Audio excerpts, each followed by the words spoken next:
So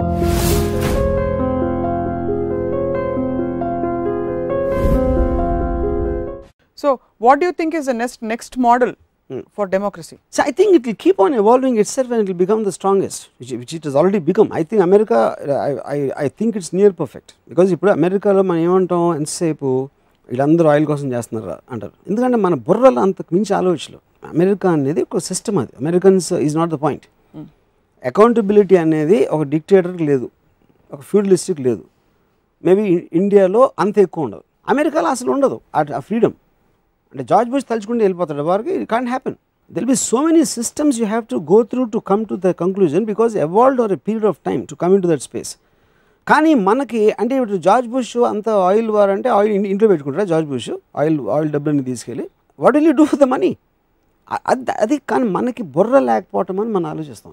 no individual can actually control anything in a democracy, because the very definition of democracy goes for a toss there. కానీ మనం మనుషులుగా ఒకరికి connect అవ్వాలి కాబట్టి ఒక మనిషి గురించి మాట్లాడతాం. జార్జ్ బుష్ అవ్వచ్చు, నరేంద్ర మోడీ అవ్వచ్చు, they're in a certain system, they're in a position which is created by a democratic country fill చేస్తారు. నరేంద్ర మోడీ ఉన్న అదే అవుతుంది, ఎక్స్ ఉన్న అదే అవుతుంది, వై ఉన్న అదే అవుతుంది. రేపు మన కాంగ్రెస్ గెలిచినా కూడా ఎగ్జాక్ట్లీ మన లైఫ్ ఇదే రామ్యూజియం ప్రోగ్రామ్ చేస్తూ ఉండేవాళ్ళం. అయ్యే సినిమాలు రిలీజ్ అవుతాయి, అయ్యే ప్రాబ్లమ్స్ ఉంటాయి కంట్రీలో, ఏమి చేంజ్ ఉండదు. Some things are timeless. Yeah, but only change is Narendra Modi face changes. ఇందులో సోనియా గాంధీ మొహం బదులు నరేంద్ర మోడీ మొహం వస్తుంది, అంతే. అంత తప్ప ఏ మార్పులు రావు. ఎవరి వల్ల ఎవరి జీవితాలు ఒరగవని చెప్పేసారు. It's a new film which released, which became a blockbuster. So that one film is not going to change the fate of the film industry. That's the whole point. మంచి ఎగ్జాంపుల్తో ఎక్స్ప్లెయిన్ చేశారు. సో ఇది నిజంగా ఓటేసి చెప్పాలి, ఎన్నిసార్లు ఓటేశారు మీరు? ఎప్పుడు నెవర్. మీలాంటి అమూల్యమైన అదొక బిగ్గెస్ట్ షామ్ నాకు. మీ ఓటు అమూల్యమైనది, మీ ఓట నా ఓట, నీలాంటి అదవులు అందరి ఓట్లు కలిస్తే నాకు అమూల్యం అవుతుంది. అది యాక్చువల్ రియల్ లైన్ అంటే అది.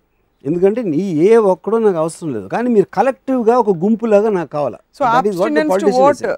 నా పాయింట్ ఏంటంటే మీ ఓటు వేస్ట్ చేయదు అంటారు.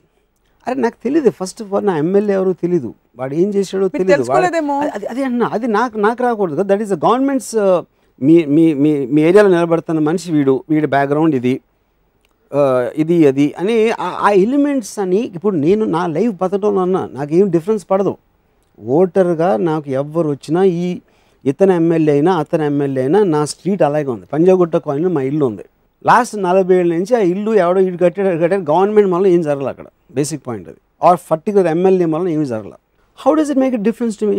నాకున్న టైం, నా ఉద్యోగమో, నా జాబో, నా ఇంట్లో పిల్లలో, భార్యో, నా గర్ల్ ఫ్రెండ్, వాళ్ళతో నేను చూసుకుంటాను. కానీ నేను టైం తీసేసుకుని ఎవరు ఈయన బ్యాక్గ్రౌండ్ ఏంటని స్టడీ చేస్తాను. మరి బ్యాక్గ్రౌండ్ స్టడీ చేసిన తర్వాత అతను ఏం చేస్తాడు? నాకు ఏ ఎమ్మెల్యే అయినా ఆ కాన్స్టిట్యున్సీలో మీరు ఒక్కొక్క ఓటర్ని వెళ్ళి అడగండి, ఏం చేశాడు ఈ కాన్స్టిట్యున్సీలో టర్మ్లో అంటే ఎవరు చెప్పగలుగుతారా?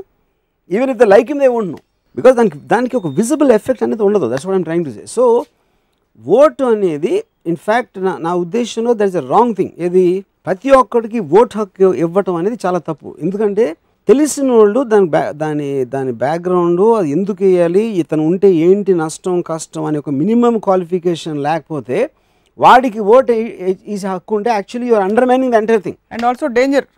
It's danger. అంటే అది ఆల్మోస్ట్ మీకు మెడిసిన్ తెలియకుండా పేషెంట్ని ట్రీట్ చేయనట్టు ఎంత తప్పు, ఆ ఎమ్మెల్యే ఆ పార్టీ బ్యాక్గ్రౌండ్ తెలియకుండా వాడికి ఓటు హక్కు ఇవ్వడం అంతే తప్పు. సో ఒక్క పాయింట్లో తేల్చేశారు అది విషయం. సో ఏం చేయాలంటారు? ఫర్ ఎగ్జాంపుల్ ఇప్పుడైతే ఓటు హక్కు ఇంటర్వ్యూ చేసి, the point is to educate each and every person on the background of that man in a very very systematic manner. Who will educate? The government. Why will the government do it? The government is in competition with so many other people. The election commission which is monitoring the whole thing, the whole point is vote అనేది ఎందుకు, vote ఎందుకు వేయాలంటే ఇది reason. మీ vote వేయటానికి మీకు minimum తెలుసుకోవాల్సిన ఒక knowledge ఇది.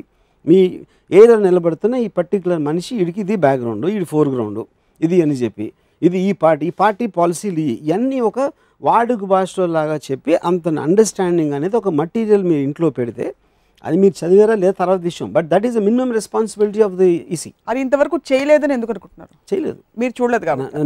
నా దగ్గర నేను ఎప్పుడు ఎవరిని డిస్కస్ చేయడం ఇలా, మా ఇంట్లో నేను ఒక ప్యాంప్లెట్ కూడా చూడలేదు. లాస్ట్ కపుల్ ఆఫ్ ఎలక్షన్స్ 2 టర్మ్స్లో the system slowly has started evolving, but your right that uh level of penetration ఇంకా రాలేదు. that has to be done systematically. It can't be just like one person thinking about it. That has to be a mandatory thing. అది మొత్తం అంతా అసలు మీకు thrust of media దాని మీద ఉండాలి.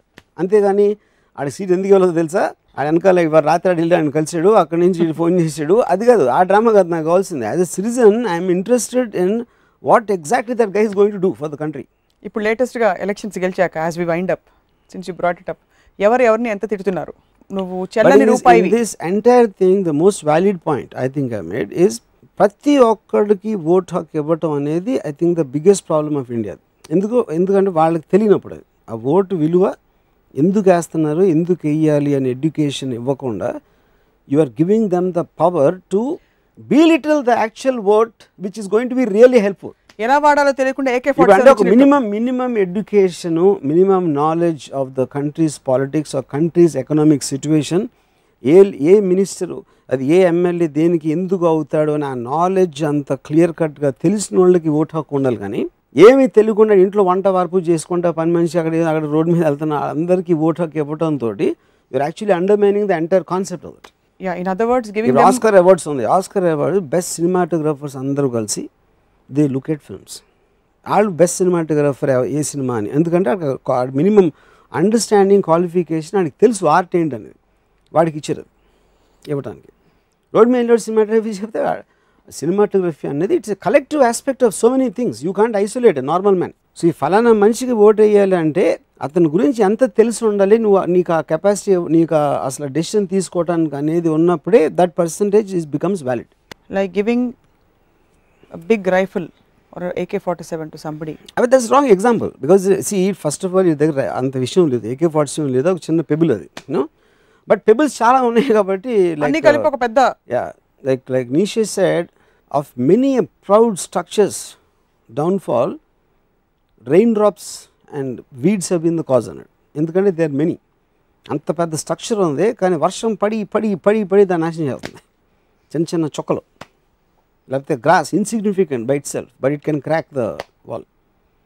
అలాగా ఓటర్లు అనేవాళ్ళు వాళ్ళు బిగ్గెస్ట్ ప్రాబ్లం. పాలిటీషియన్స్కి ఏం ప్రాబ్లం లేదు, politicians are the very right guys. It is my problem is only with the voters. So Varma గారు, thank you very much for enlightening us today because Varma గారికి ఎప్పుడు దేవుడితో ప్రాబ్లం లేదు, భక్తులతోనే ప్రాబ్లం. అలాగే రాజకీయ నాయకులతో ప్రాబ్లం కాదు, ఓటు వేసే వాళ్ళతో ప్రాబ్లం. వ్యవస్థ మారాలని కోరుకుంటున్నారు మనస్ఫూర్తిగా. Thank you very much. ఇంకొక ఎపిసోడ్ రామూయిజంలో త్వరలో మళ్ళీ కలుద్దాం.